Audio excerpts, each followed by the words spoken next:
welcome to the deep dive. Today we're looking at something, well, a little unusual for us. Yeah, not our typical source, is it? We're actually diving into the description for a book. Exactly. It's called Echoes of an Era, a memoir puzzle book, and the author is K. Warren Duff. Right. And on the surface, it just looks like, marketing material, a product description. But we think there's more going on here. We're treating this description almost like a strategic document. Because it reveals quite a bit about how memory and nostalgia and even commercial design are being intentionally woven together. So our mission today is basically to unpack how this one specific product, this puzzle book, is designed to do two really distinct things. Okay, what are they? First, it's aimed at providing genuine cognitive stimulation for seniors. Yeah. Keeping the mind active. Right. And the second? And second, it's positioned as a tool, almost, for bridging generational gaps, helping families connect and sort of preserve personal history. That's quite ambitious for a puzzle book. It is. Okay, let's unpack this. Where do we start? Maybe with the design strategy for the individual. Sounds good. So looking at the description, the book is deliberately framed as more than just puzzles. How so? It calls it a beautifully designed journey through time. That language immediately elevates it, doesn't it? Yeah, it's not just fun puzzles. It's a journey. Exactly.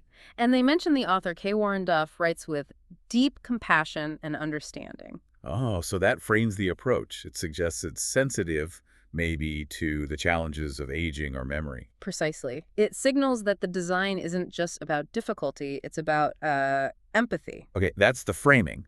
But what's in the book?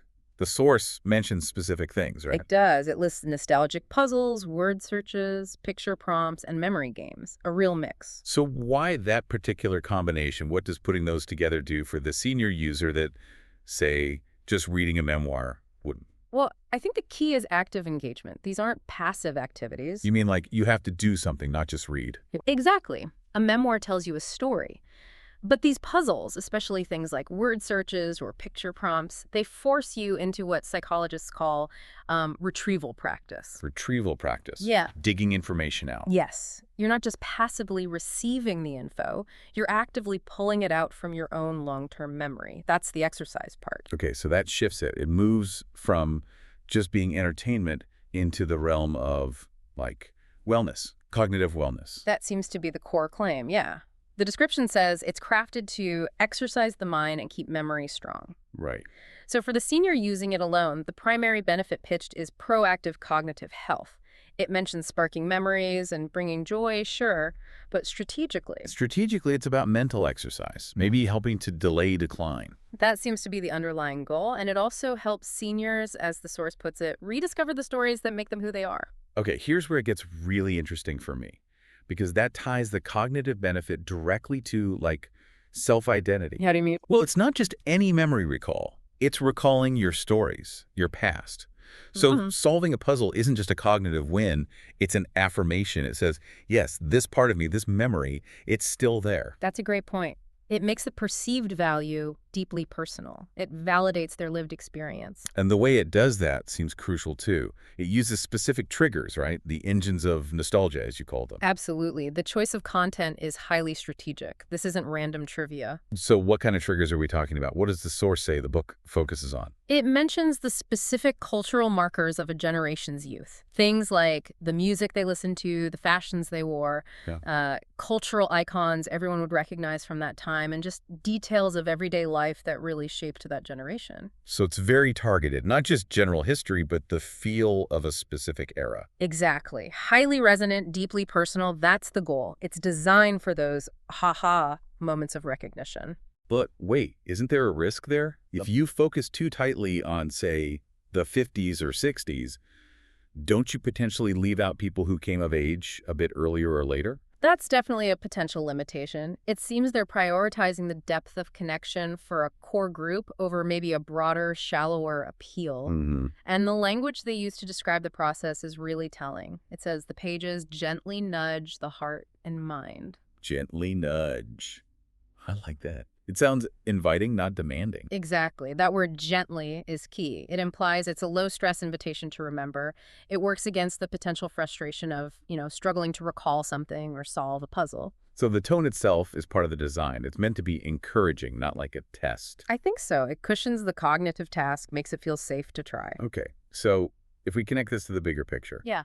what's the immediate takeaway for the user? What's the so what? The so what is that it validates their personal history. It says your era, the things you remember, the songs, the styles, they matter. Right, they're not just trivial memories, they're part of your identity. And now we're turning them into this shared, potentially fun activity. Okay, shared, that feels like the pivot point. Because the source doesn't stop at the individual, does it? Not at all. It explicitly says the purpose doesn't stop with the individual senior. And then it frames it as a gift for families. That's a very clear shift in focus. Absolutely calculated. This is the second major use case kicking in. The book is designed to be a social tool. How does it function socially?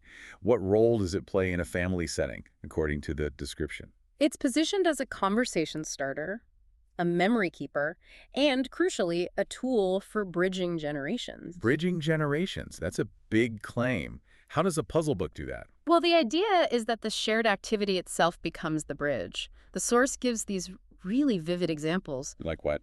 Like imagining grandchildren sitting with their grandparents, solving these puzzles together. Okay, I can picture that. And then it highlights how a specific clue, maybe a familiar song lyric, a classic car, or an old-time saying, can spark a story. So the puzzle isn't the end point. It's the starting point for conversation. Precisely. These small, specific triggers act as springboards for much larger personal narratives. Think about a grandparent recognizing the make and model of their very first car in a puzzle. Right, that wouldn't just be, oh, I know that car. It could lead to stories about learning to drive, first dates, road trips. Exactly. A whole personal history can unfold from that one small prompt. It bypasses the need for someone to ask, so tell me about the old days, which can sometimes feel awkward. That makes sense. It feels more organic. And that ties into another point the source makes, doesn't it? About where this history comes from. Yes, it draws a direct contrast. It says families discover history in its most personal form, not from textbooks, but from the people they love most. That's powerful framing. It elevates the activity. It's not just family fun time. It's like living history. Yeah. Educational almost, but in a really warm, personal way. It definitely positions it that way. It turns knowledge transfer into a process of discovery facilitated by the book. And it also seems to implicitly address a modern problem, The source mentions drawing families closer in a world where technology often pulls us apart. That's a very deliberate contrast. The physical book, the shared focus on a tangible object, is presented as an antidote almost to screen time and digital distraction. So the simple act of doing a puzzle together becomes a way to reconnect, turning, as the source says, simple activities into treasured traditions. It really aims to embed itself into family culture, turning a purchase into something more meaningful, like an investment in connection. So we've got these two core functions, individual cognitive exercise and family connection. Where does the source suggest the book is actually used? Does it give different scenarios? It does, and that shows its versatility. It covers a spectrum of contexts. Okay. First, there's the individual senior using it alone, maybe in a quiet afternoon. That maps directly to the cognitive health goal. Right, the solitary use case. But then it expands. It explicitly mentions its use in a memory care setting. Okay. So that points towards a potential therapeutic or clinical application as well for people with more significant memory challenges. Exactly. And then there's the third context, which is maybe the most evocative one. Which is? At the kitchen table surrounded by laughter and storytelling. That paints a picture. Solitary, clinical, and communal, it covers all the bases. It really does. It shows the product is designed to be adaptable to different needs and environments. So pulling all this together, what's the ultimate impact the source claims this book has? How does it synthesize these different uses? It claims the book transforms ordinary time into something extraordinary. That's the big picture promise. It's about adding value and meaning to everyday moments. Transforming time. And what about legacy? That seems to be the final note it strikes. It is. The description concludes with this really quite profound statement. It says the book preserves voices, honors legacies, and ensures that the stories of yesterday will never be forgotten. Wow, that's a heavy lift for a puzzle book.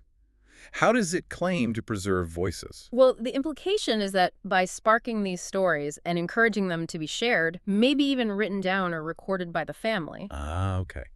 The book is the catalyst. but the family's interaction is what actually does the preserving. That seems to be the idea. It positions the book as an act of almost cultural guardianship. Using it is participating in preserving your own family's history. So, looking back at our analysis, we started with this hybrid design puzzles plus memoir elements. We saw how it aims for active cognitive retrieval for the individual. Using specific nostalgic triggers. Right, and then how it pivots to become this tool for family connection, using those same triggers to spark intergenerational conversations. It's presented as both a keepsake and a bridge. It takes something potentially passive, like nostalgia, and makes it active, functional. Yeah, an active tool for both cognitive engagement and family bonding. So what does this all mean? Well, I think it means that even something as seemingly simple as a puzzle book can be, intentionally engineered. It's designed to meet really complex human needs. Like the need for mental stimulation as we age. Yes, that biological need. And also the sociological need for connection, for remembrance, for passing stories down through generations. And the source wraps it all up by calling the book a living echo of the era that shaped us all. It's quite poetic, but it captures that blend of personal memory and shared cultural history. It really does. And that central idea that history, real personal history, might be unlocked more effectively by a shared activity around a song lyric or an old photo than by a textbook. That's pretty compelling. It challenges how we think about accessing the past. Absolutely. And lead to a final thought maybe for you listening. If a puzzle book, when designed this way, can be reframed as this potent tool for unlocking history and building connections, what else in your life, maybe? What other simple things? Yeah, what other seemingly low-tech activities or even objects, think about maybe a family recipe book or an old box of photographs, even working together in a garden, could you perhaps strategically reframe? Could they become intentional bridges to the past, just waiting to turn ordinary time into, well, extraordinary connection? Something to think about.